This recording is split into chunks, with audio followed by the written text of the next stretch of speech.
sebagaimana yang dijelaskan oleh Nabi Sallallahu Alaihi Wasallam ketika datang seorang sahabat bertanya kepada Nabi SAW, "Ya Rasulullah, alimni syai'an, ajarkanlah kepadaku sesuatu sehingga saya tidak lagi bertanya kepada orang lain." Nabi Sallallahu Alaihi Wasallam, "Qul ya amantu billah thumma istaqim." Singkat bahasa Nabi SAW, sangat singkat.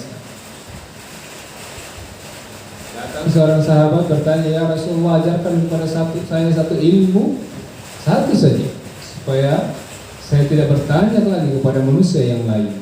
Kata Nabi SAW, "Katakanlah, ucapkanlah, ya, amantu billah, aku beriman kepada Allah, tsumma istaqim." Kemudian istiqomahlah kamu dengan itu. Beriman kepada Allah ini sangat luas cakupannya. Masuk di dalamnya beriman kepada Rasulullah Sallallahu Alaihi Wasallam, beriman kepada kitab-kitab Allah, beriman kepada Rasul-Rasul Allah, bahkan beriman kepada hari akhir, takdir baik dan buruk. Jadi bukan beriman kepada Allah saja, tidak. Semua rukun iman dia imani. Setelah itu istiqomah. Ya, istiqomah. Ini istiqomah ini yang berat. Ada orang sudah punya ilmu, ada orang sudah belajar menghafal ini dan itu, tapi untuk istiqomah kadang-kadang payah. Ada orang yang sudah di pesantren bertahun-tahun, begitu keluar mantan santri. Ya, dulu santri, sekarang mantan santri, terjebak ini dan terjebak itu. Maka penting bagi kita semuanya untuk memahami makna istiqomah. Ya. Dan alhamdulillah, bahagian istiqomah kita hari ini adalah kembali Allah berikan kita jalan-jalan istiqomah. Di antaranya adalah kita belajar agama, belajar terkait dengan akidah kita, iman kita, keselamatan kita di akhir. Ini luar biasa. Sebab belum tentu orang diberikan nikmat istiqomah, Pak. Bu. Ada orang begitu selesai Ramadan hilang sudah istiqomah. Istiqomahnya hanya ketika Ramadan, belajarnya ketika Ramadan, ibadahnya ketika Ramadan, takut kepada Allah hanya ketika Ramadan. Selesai Ramadan tidak ada lagi takut. Nah, maka di sini kembali kita mengkaji kitab tauhid. Kita permantap tauhid, akidah kita. Karena jalan keselamatan tidak lain dan tidak bukan kecuali dengan satu ilmu. Hanya ada satu ilmu yang bisa menyelamatkan seorang hamba, bahkan bisa menggugurkan seluruh dosa-dosanya. Ini disebutkan di sini semua, yaitu keutamaan tauhid yang benar, keyakinan yang benar, akidah yang benar, pemahaman yang benar, hati yang benar. Ya, ini kumpulan-kumpulan mulakhas, kumpulan kesimpulan hadis, ayat terkait masalah tauhid di buku ini. Baik, kita lihat misalnya ada hadisnya. Ini hidup. Walahuma fi hadisin itban. Nah, fa inna Allah harrama 'alan nar man qala la ilaha illallah yabtaghi bidzalika wajha Allah. Ya. Tidak disebutkan neraka itu, ya, tidak akan menyentuh orang yang besar pahala puasa atau hajinya. Tidak disebutkan di hadis ini. Tidak disebutkan kalau banyak sedekahnya neraka tidak akan menyentuh Anda. Tidak.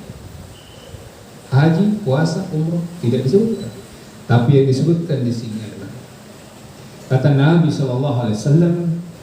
Hadis ini diriwayatkan oleh Imam Bukhari, Imam Muslim, Imam Ahmad. Sahih. Dari sahabat Ibban. Sesungguhnya Allah Subhanahu wa Ta'ala mengharamkan api neraka itu bagi siapa? Ya. Bagi orang yang banyak pahala, sedekah, puasa, tidak. Membangun masjid, Ya. Tapi disebutkan di sini adalah siapa yang mengucapkan, meyakini, bahkan yang paling penting mengilmui. Sebahagian orang menganggap mengucapkan la ilaha illallah itu pasti aman. Ini pemahaman sebagian kaum muslim. Dia berzikir 10 kali, 100 la ilaha illallah, pagi, siang atau sore. Padahal bukan itu maksudnya. Yang dimaksud oleh Nabi SAW, dia mengucapkan la ilaha illallah dengan lisannya dan dia ilmui itu. Dia berilmu dengan la ilaha illallah. Dia mengerti apa makna maksud la ilaha illallah, bukan sekedar diucapkan. Ya. Kalau orang non muslim mengucapkan la ilaha illallah, kira-kira tidak masuk neraka? Tidak bisa. Nah, makanya penting. Jadi yang dimaksud oleh Nabi SAW, siapa yang mengucapkan la ilaha illallah, ya bertagi bidzalika wajh Allah. Lihat syarat berikutnya. Tidak sekedar mengucapkan la ilaha illallah, disyaratkan ia bertagi, dia niatkan, dia ilmui, dia mengerti ucapan ini hanya untuk Allah. Ya, dia mengerti bahwa ibadah itu tidak boleh diserahkan kepada selain Allah Subhanahu wa taala. Ibadah yang wajib, ibadah yang sunnah, yang mubah, ibadah yang tersembunyi dalam hatinya, ibadah yang dilakukan dengan anggota tubuhnya, ibadah yang dilakukan dengan hartanya, ibadah yang dilakukan dengan lisannya, seluruhnya dia berkaji bidzalika wajh Allah. Seluruhnya itu dia niatkan hanya untuk Allah, tidak boleh kepada selain Allah. Untuk manusia, untuk pimpinannya, untuk istri suaminya, untuk anaknya tidak boleh. Dia berkaji bidzalika wajh Allah. Hanya ada satu syarat, yaitu apa? Hanya untuk Allah. Seluruh ibadah kalian, ibadah kita, bahkan zikir yang diucapkan itu, kalau dia besarkan suaranya, lalu dia niatkan karena Allah, ya, atau bukan karena Allah, maka ibadahnya tidak bermanfaat. Sedikit saja, ada beberapa tafsir dari ulama kita terkait dengan hadis di atas. Bismillahirrahmanirrahim. Terkait dengan hadis tadi, bahwa Allah Subhanahu wa taala mengharamkan api neraka menyentuh orang yang dalam hatinya ada iman tauhid la ilaha illallah yang benar. Ini yang kita cari. Inilah rahasia hidup. Inilah ilmu yang diberikan kepada Nabi Adam sampai kepada Nabi Muhammad SAW. Ini ilmu yang hilang. Ya. Alhamdulillah hari ini Allah berikan kita hidayah semuanya kembali mempelajari ilmu ini.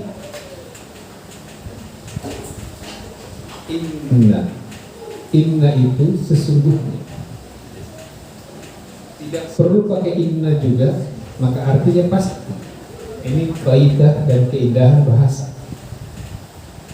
Kalau dalam bahasa Arab itu ada inna atau qad atau laqad, artinya penguat, artinya menguatkan apa yang datang setelahnya, sekaligus tanbih, peringatan bahwa perhatikan betul itu, jangan sampai kalian lalai dari hal itu.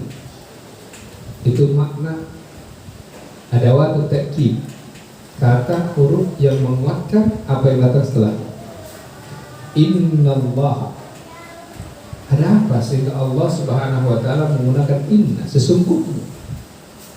Ya, jadi kalau kita sering baca sesungguhnya itu, perhatikan itu betul-betul perkara yang besar sekali.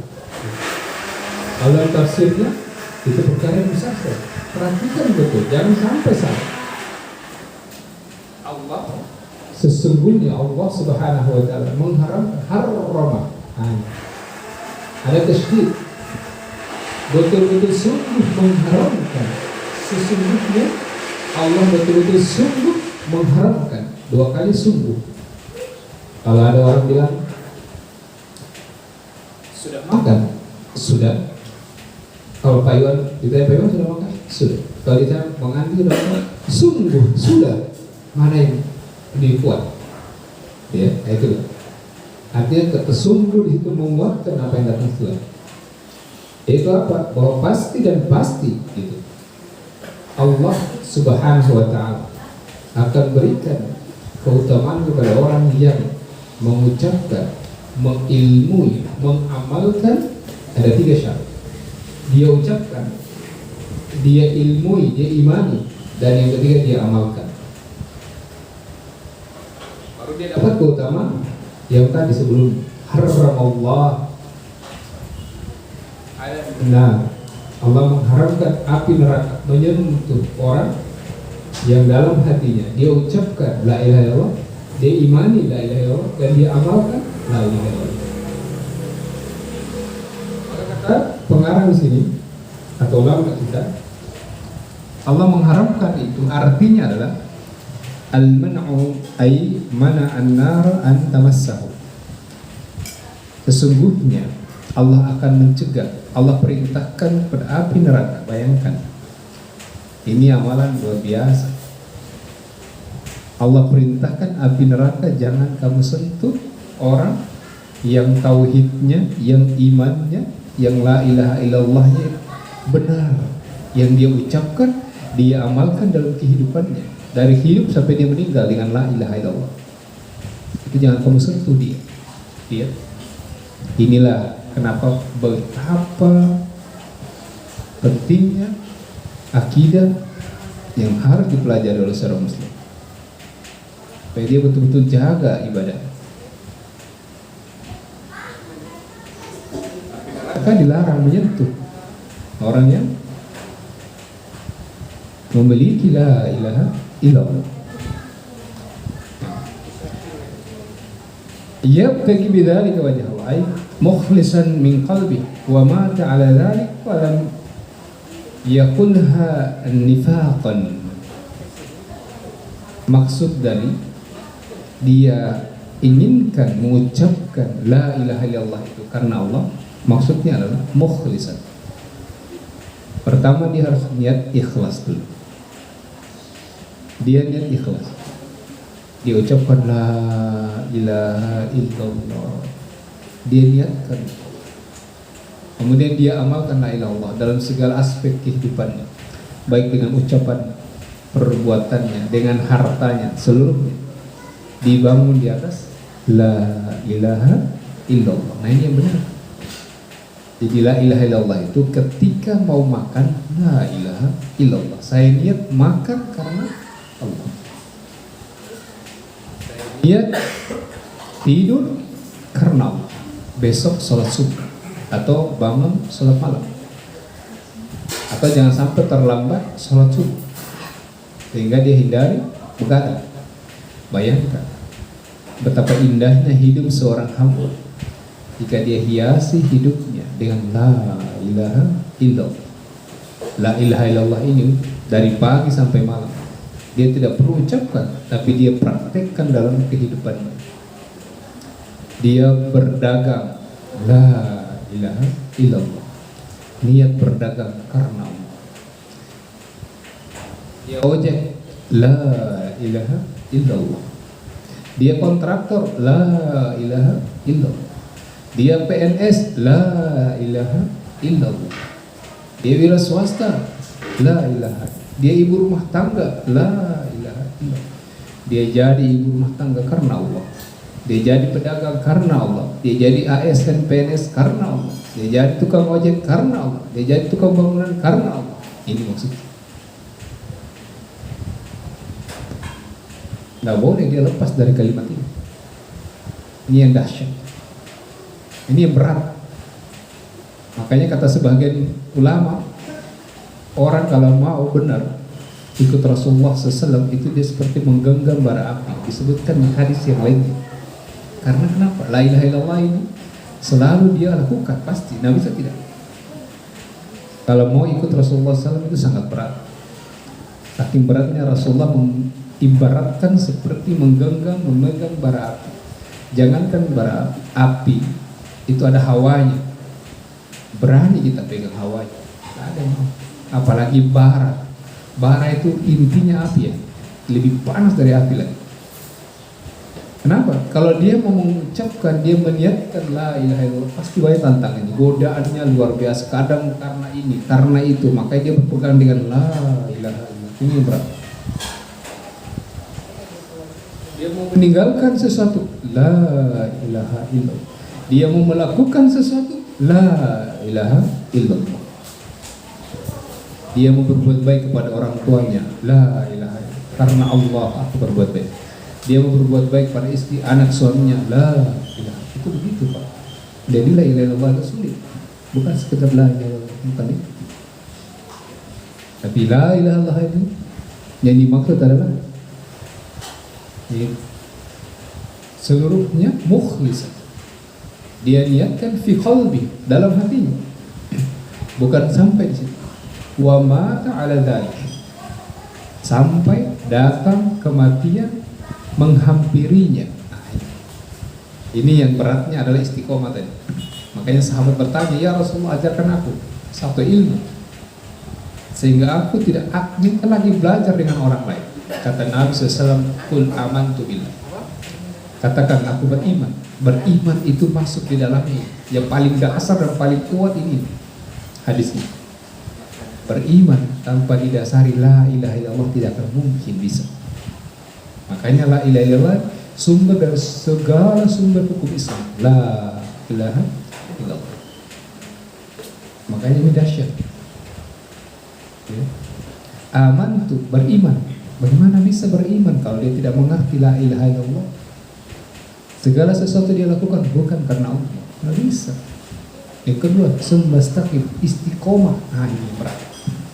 Dia jaga amalannya la ilaha illallah, semuanya dia niatkan kan. Walaupun kadang ada muncul bisikan ini, bisikan itu, godaan ini karena itu, dia istighfar astagfirullah. Tadi itu bukan karena Allah, astagfirullah. Dia roba. Besok sebentar karena Allah. Lihat berat tidak? Berat.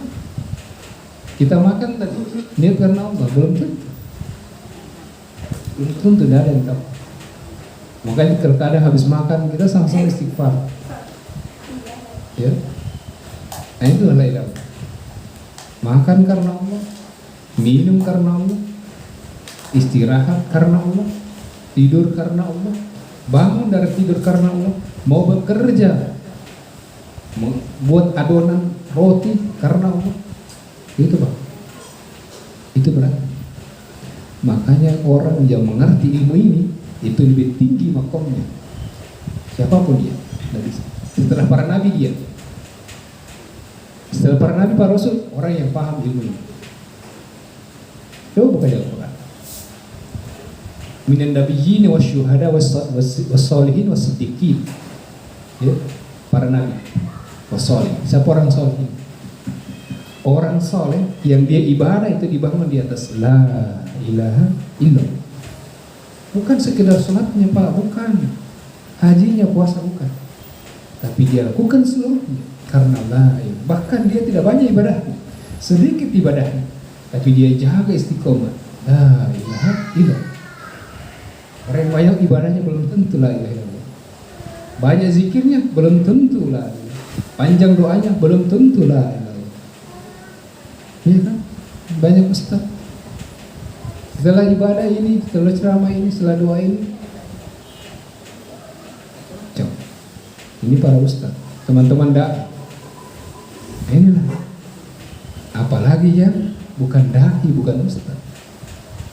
Ini godaannya sampai orang yang punya ilmu saja jatuh Pak. Makanya tidak memandang dia ustaz tidak ustaz. Intinya adalah betul-betul kita memohon kepada Allah. Berlomba. Siapapun yang berdoa kepada Allah, minta, ya Allah betul-betul jaga amalan saya di sisa umur hidup saya ini. La ilaha illallah. Seluruhnya dia wakafkan sisa umurnya untuk orang. Berjuang di jalan Allah, berdakwah, belajar agama, istiqomah dengan itu. Ya. Itu ilmu para nabi. La ilaha illallah.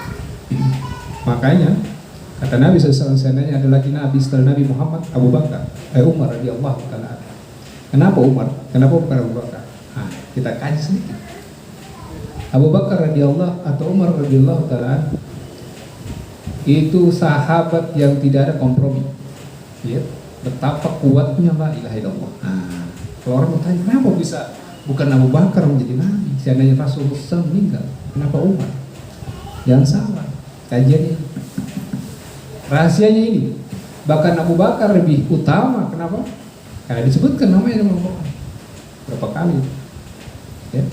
Kemudian beliau mensedekahkan seluruh hartanya. Umar setengah saja dikasih. Tapi kenapa kata Nabi SAW, seandainya Allah mengizinkan lagi aku mengangkat Nabi, ya, maka Abu Bakar, Umar bin Khattab sebagai Nabi, bukan Abu Bakar radhiyallahu ta'ala. Kenapa? Karena dari sisi la ilaha illallah. Abu Bakar atau Umar radhiyallahu itu terkenal tidak ada kompromi. Yang salah. Bahkan syaitan, jin kalau nengok Umar cari jalan lain, tidak mau ketemu Umar. Di gang di Mekah itu enggak. Karena kuatnya la ilaha illallah. Makanya digelar Al-Faruq. Pembeda antara yang hak dan yang batil. Itu menunjukkan dahsyatnya la ilaha illallah. Ilmu. Tidak ada rasa takut sedikit pun. Lihat ketika beliau mau hijrah kan, hijrah terang-terangan, yang lain sembunyi-sembunyi kan. Beliau terang-terangan, bahkan di depan Ka'bah mengumumkan siapa yang mau suaminya atau istrinya jadi janda, anaknya jadi yatim, besok ketemu saya mau hijrah besok disuruh ketemu. Beliau keluar hijrah, nggak ada yang datang, berangkat. La ilaha illallah. Ini kita cari sekarang kuatnya itulah. Nah inilah yang menyebabkan kualitas iman. Kalau orang bertanya kenapa para sahabat itu diridhoi oleh Allah Subhanahu wa ta'ala, kenapa para ulama itu diridhoi, dirahmati Allah? Kita laki-laki, mereka makan, kita makan, mereka kerja, kita nikah, mereka juga. Tapi apa yang membedakan ini?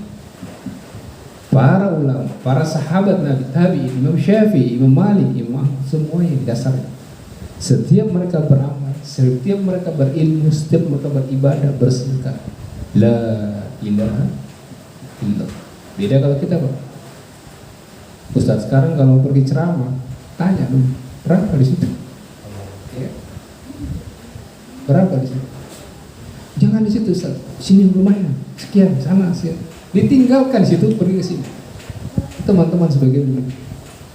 Nah, ini realita. Makanya kadang-kadang ya Allah, nauzubillah. Kita bersyukur karena ada sedikit ini ilmu ini. Ya, makanya ini Bapak-bapak sekalian, Ibu, amalkan ilmu ini. Dahsyat ini. Allah perintahkan api neraka. Bukan Allah perintahkan malaikat suruh api neraka, tidak. Allah perintahkan langsung pada hambanya neraka. Lihat, neraka itu hamba Allah Subhanahu wa ta'ala. Tidak ada melalui perantara. Allah perintahkan neraka, jangan kamu sentuh itu. Beda kalau Allah perintahkan malaikat, sampaikan kepada api neraka, jangan, itu beda. Nah, ini harus kita paham konteks-konteks ada ayat atau hadis seperti ini. Apalagi ada kata sesungguhnya, pasti. Nah ini pasti Allah akan perintahkan api neraka, wahai neraka, sungguh jangan sampai kamu menyentuh. Nah itu lihat gaya bahasa hadis. Inna, sungguh wahai api neraka, awas kamu, jangan sampai kamu menyentuh orang ini. Lihat, cuma ini hadisnya luar biasa ya, kalau dikaji. Makanya rugi kalau orang bertahun-tahun tidak mengajar atau tidak belajar ilmu ini. Maka beruntunglah kita yang hadir di sini. Allah pilih kita, ya. Tidak semua orang Allah pilih. Inilah bagian dari doa-doa ibu bapak semuanya. Ya Allah, ihdinas siratal mustaqim, kan? Tunjukkanlah kami jalan yang lurus. Mana itu jalan yang lurus, Pak, Bu? Ini dia. Jalan yang dibangun di atas la ilaha illallah. Tidak ada jalan lain, tidak bisa. Kalau mau selamat cuma ini satu-satunya jalan. Perbaiki tauhid kita, keyakinan kita, jaga itu semua. Niatkan karena Allah. Mau berzikir, zikir karena Allah. Jangan zikir bukan karena Allah, ikut-ikutan. Mulai sekarang jangan. Mau mengucapkan subhanallah, ucapkan karena Allah. Bayangkan 33 subhanallah itu. Kan selama ini kita subhanallah subhanallah, tapi apakah setiap subhanallah karena Allah? Belum tentu. Subhanallah subhanallah subhanallah alhamdulillah. Apa karena Allah? Belum tentu. Kadang-kadang mungkin kan ikut, sudah cepat-cepat karena saya mau pergi. Cepat aja sudah cepat, subhanallah subhanallah subhanallah. Jadi kualitasnya sangat ringan. Makanya kalau belajar tauhid ini Pak, pasti tenang. Pasti tenang. Kenapa? Pasti dia akan dahulukan Allah daripada pimpinan, daripada orang tua, daripada istri atau suaminya, daripada anaknya, daripada pekerjaannya. Itu buah dari tauhid. Atasannya panggil, subhanallah. Pak dipanggil, subhanallah. Dia jaga tasbih. Subhanallah subhanallah. Maka dia nggak tasbih. Siap komandan. Lihat apa yang salah. La ilaha illallah yang kurang. Dia nggak kurang ilmu ini. Baik, itu dahsyatnya ilmu la ilaha illallah. Dan ini semua sampai akhir itu begitu terus. Makanya hati kita insya Allah. Nah, sedikit lagi. Hatinya, lihat sedikit kita kaji satu persatu. Hatinya dia harus penuhi hati, qalbi seluruhnya, jangan dia pisahkan. Hatinya itu Pak, kita isi dengan la ilaha illallah. Semuanya kita biasakan la ilaha illallah. Kita mau marah, kata guru kami bahkan dalam hadis, kalau kalian mau marah, marah karena Allah. Kalian mau suka sesuatu, suka karena Allah. Masya Allah. Kamu ini, ya, sudahkah karena Allah Anda marah?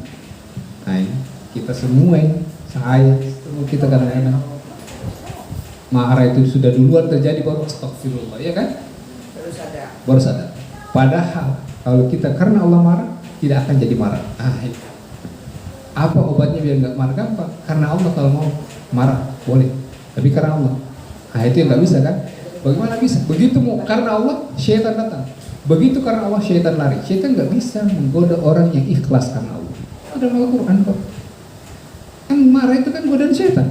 Sampai kadang lupa kan? Wow, akhirnya membunuh orang. Ya Allah, astagfirullah. Banyak kejadian sudah membunuh orang berusaha.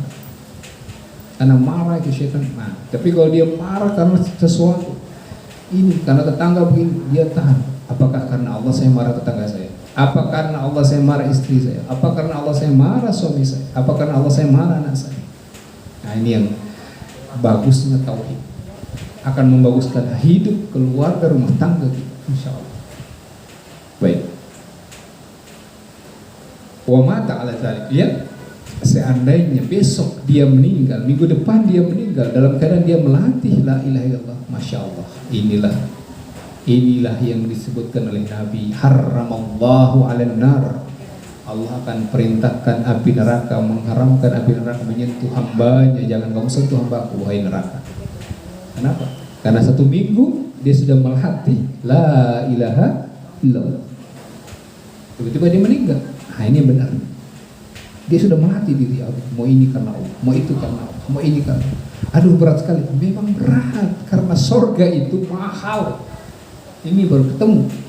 Kalau surga itu murah-murah, aduh, orang kaya di luar masuk surga, kalah kita. Tapi karena mahalnya, orang kaya pun belum tentu masuk surga. Kenapa? Karena tidak diukur itu, yang diukur la ilaha illallahnya atau tidak. Hartanya karena Allah atau bukan karena Allah. Sedekahnya karena Allah atau bukan karena Allah. Nah, walam yakulha nifaqan. Nah, ini juga penting. Dia tidak boleh mengucapkan la ilaha illallah dengan nifaq. Secara nifaq. Artinya ada penyakit nifaq, nggak boleh. Itu munafikan, nggak boleh. Dia buang. Artinya dia ucapkan, dia amalkan apa yang diucapkan. Nggak boleh dia sudah saya ucapkan saya, tapi di hati saya berat. Nggak boleh. Seiring sejalan. Pokoknya apa yang diucapkan la ilaha, dia upayakan lawan. Nggak boleh ada bisikan lain. La ilaha illallah. Nggak boleh dia menyelisihi ucapan la ilaha illallah. Ini masih ada lagi sedikit, tapi singkatnya begini. Rasulullah SAW mengkabarkan dengan betul-betul kabar yang pasti, muakkad, betul-betul kabar yang sangat pasti. bahwa siapa yang mengucapkan man talaffaza bi kalimatin la ilaha illallah qasidan mata dulu alaihi min al-ikhlasi wa nafyi syirki amilan bidzalika zahiran wa batinan wa mata ala tilkal halal yang tamassul nar yaum al-qiyamah. Rasulullah betul-betul mengkhabarkan kepada kita, ini hadis dengan pengkhabaran yang pasti dan jelas bahwa siapa yang mengucapkan la ilaha illallah, dia maksudkan, dia niatkan ucapan itu dengan ikhlas dan dia hindari segala bentuk kesyirikan dengan kalimat itu, dengan perbuatannya, dengan ibadahnya, zikirnya, sedekahnya, seluruhnya, zahir dan batin, secara zahir, secara batin, baik itu dengan zahir, nampak ataupun tersembunyi di dalam kamar. Pokoknya saya kayaknya tidak boleh, walaupun sendiri di dalam kamar, bahkan di mana dia sendiri, dia tidak boleh dia ada niat selain daripada Allah Subhanahu Wa Taala. Nah, semuanya dia harus ikhlas. Nah, dan kemudian dia meninggal dalam keadaan seperti itu. Nah, inilah yang disebutkan oleh Nabi SAW. Maka dia tidak akan disentuh oleh api neraka. Wallahu ta'ala alam. Subhanakallahumma bihamdik, asyhadu an la ilaha illa anta, astaghfiruka wa atubu ilaik. Wa akhir da'wana alhamdulillahirabbil alamin. Semoga insyaallah kajian kita bisa bermanfaat buat kita semua. Amin, Allahumma amin. Dan mungkin ada diskusi, tanya jawab.